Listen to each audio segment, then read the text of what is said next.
Think about chess. It's been around, what, over 1,000 years?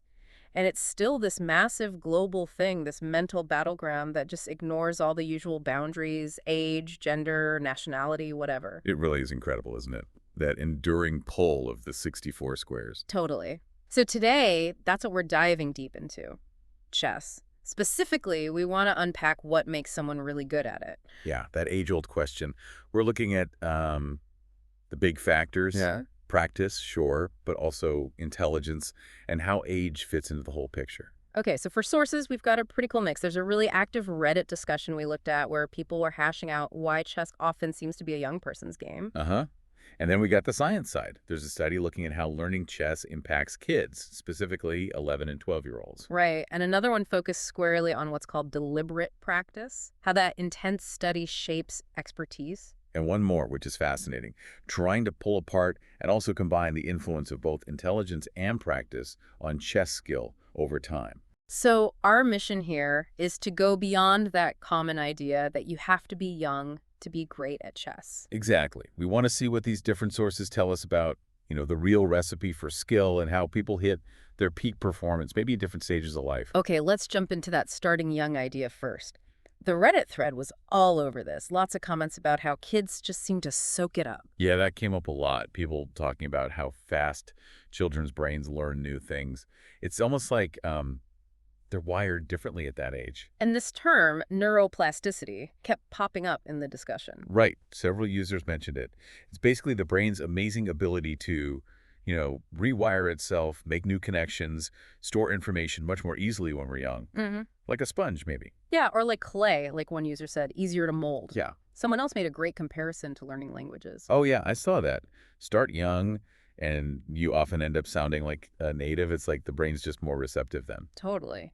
And someone else on Reddit specifically mentioned pattern recognition. That's such a huge part of chess, isn't it? Absolutely. And this user suggested kids' brains are just quicker at learning and locking in those complex visual patterns, like how they can memorize 50 dinosaur names instantly. Right, that same kind of ability, but for chess positions. And this connects really nicely to that study on the 11 and 12-year-olds. The researchers pointed out that this age is a critical time developmentally. Yeah, they called it the period of concrete operations. It's when logical, organized thinking really starts to blossom. Makes sense. And the study mentioned this education through chess curriculum they looked at. It wasn't just about making kids better at chess. Oh, It was about using chess during that developmental window to build skills like problem solving, logical thinking, stuff that helps in school and life generally, yeah. tapping into that emerging logic. Okay, so it definitely seems like there are some, let's say, neurological perks to starting young. But what about just pure effort, Oh. grinding it out? Yes. That brings us nicely to the study on deliberate practice. This one really drills down on the importance of focused effort. So what did it find?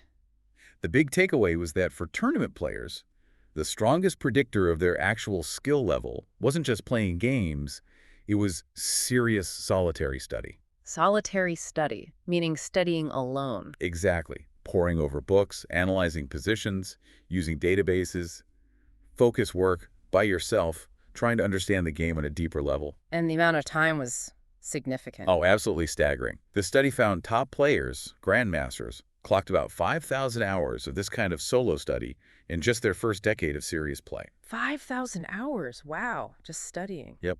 And that was way more than intermediate players, almost 5 times more, according to the study. Okay, but why is studying alone so much better than, say, playing lots of tournaments? Well, the argument in the study is that solitary study lets you systematically target your weaknesses. You can pick a specific opening or a type of endgame and just drill it, repeat it until you get it. Right, whereas in a tournament game, it's kind of random what positions or problems you face. You might not get to practice the thing you actually need to work on. Precisely.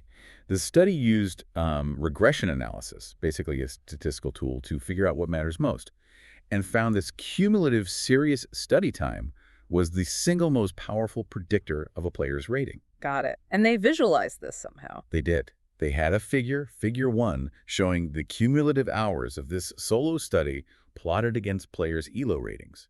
That's the standard chess ranking system. And what did it show? A really clear trend. The higher the player's rating, especially reaching those top tiers, the more hours of solitary study they had put in during those first 10 years. You could literally see the difference in investment. Okay, so practice, specifically deliberate practice, is clearly massive, huge factor. But what about raw talent? Intelligence. Good question. That leads us straight into the other major study we looked at, the one examining intelligence and practice together. How did they measure intelligence in relation to chess? They tracked 90 players and tested different types, numerical, verbal, figural, or spatial reasoning, and also a general intelligence score. And the verdict? Does IQ matter in chess? Well, yes. The findings were pretty clear. Both intelligence and the amount you practice positively impact how quickly you learn chess skills and how well you retain them. It's not one or the other. Okay, both matter. But you mentioned something about an interaction. Ah, yes, this was the really fascinating part. They found what they called a nonlinear interaction. Basically, it means smarter people, or people with higher tested intelligence, actually got more bang for their buck from the same amount of practice. More bang for their buck. How so? They tended to learn faster, reach a higher peak skill level, and interestingly, even decline less sharply in skill as they got older, compared to less intelligent players putting in the same practice hours. So intelligence is like a practice amplifier. That's a great way to put it. It sort of multiplies the benefits of the effort you put in. It suggests, maybe knowing your own cognitive strengths could help you learn anything more effectively. And did they find any specific type of intelligence was more important for chess? They did.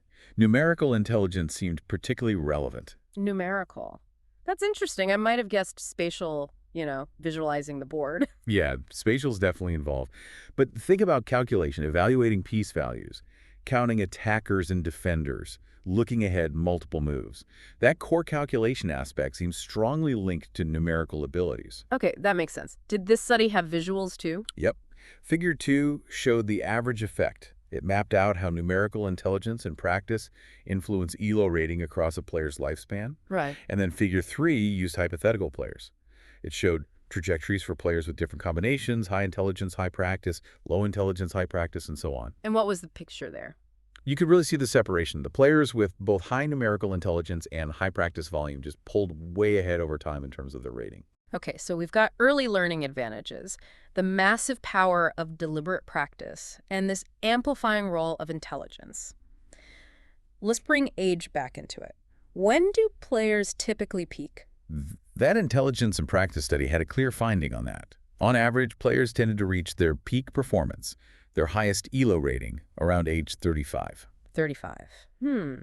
That feels quite different from the Reddit discussion mentioning grandmasters often getting their titles around 20. It does seem different at first glance, doesn't it? Yeah, it makes you think maybe peaking happens much earlier. This is where we need to synthesize, I think. The young brain might learn the fundamentals and patterns incredibly fast, that neuroplasticity advantage. Right. But reaching the absolute pinnacle, that peak performance around 35, likely requires that sustained deliberate practice over years, combined with leveraging your cognitive abilities, your intelligence. It's a longer game to reach the very top. So maybe raw learning speed is higher when young, but peak ability comes later after accumulating knowledge and refining skills through practice. Exactly. And I remember one Reddit comment touched on this, suggesting that even if your raw processing speed declines a bit after your 20s, the sheer depth of knowledge and pattern recognition you've built up can compensate. Experience counts. Definitely. Plus, let's not forget the practical side mentioned on Reddit. Adults just have more life stuff going on. Jobs, families, responsibilities. Right, which eats into that potential 5,000 hours of solitary study time. Precisely. Yeah. A dedicated teenager might simply have far more time available for that intense focus compared to most adults. Yeah. So it's not just biology, it's life circumstances too. That's a really crucial point. It's not just about the brain changing. But the Reddit thread wasn't entirely convinced younger is always better, right? There were counter-arguments. Oh, for sure. One user argued pretty strongly that an adult coming in with, mature cognitive skills, better self-discipline, maybe understanding how to learn effectively, might actually progress faster than a child, given the same amount of focused training time. They can grasp abstract concepts more quickly, perhaps. Interesting. And someone else mentioned the risk of kids developing bad habits if they learn without good coaching or structure. Yeah, just playing a lot isn't the same as structured, deliberate practice. You could just be reinforcing mistakes. True. And there was that cool anecdote mentioned on Reddit about Anish Giri, the grandmaster. Oh, yeah. He apparently talked about Japanese shogi players. Yeah. Shogi is another complex strategy board game who switched to chess in their 20s and became very strong very quickly. Suggesting that those high-level strategic thinking skills are transferable. Exactly. It implies that it might not be just about starting chess super early, but about developing those deep strategic thinking abilities, maybe even in another domain, which can then be applied effectively later on. Fascinating. So having that cognitive foundation, even from somewhere else, could give you a real leg up. Seems plausible, yeah. Okay, so let's try and wrap this all up.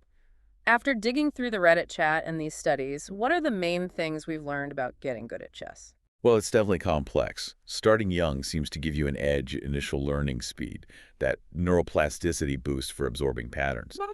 But becoming truly elite, that really hinges on consistent, focused, deliberate practice, those thousands of hours of solitary study. And underlying intelligence, especially numerical intelligence, seems to act as an amplifier, helping you get more out of that practice. And it takes time, sustained effort over years. Absolutely. And age itself. Yeah. While it brings life challenges like less free time, it doesn't seem to be an insurmountable biological wall. Peak performance often comes later than many assume, around the mid-30s on average. Right. So focusing only on how old you are when you start really misses the importance of that deep study and your own cognitive abilities, which matter throughout your playing life. Exactly. The potential to improve is there for a long, long time, even if the pace changes. So here's a final thought for you listening. Think about how these chess insights, the blend of early exposure, intense focused practice, leveraging intelligence, might map onto other complex skills you want to learn or improve in your own life. Yeah, it's worth reflecting on, isn't it? How can you find that right balance between getting started, practicing smart, and playing to your own cognitive strengths, whatever your age or goals might be?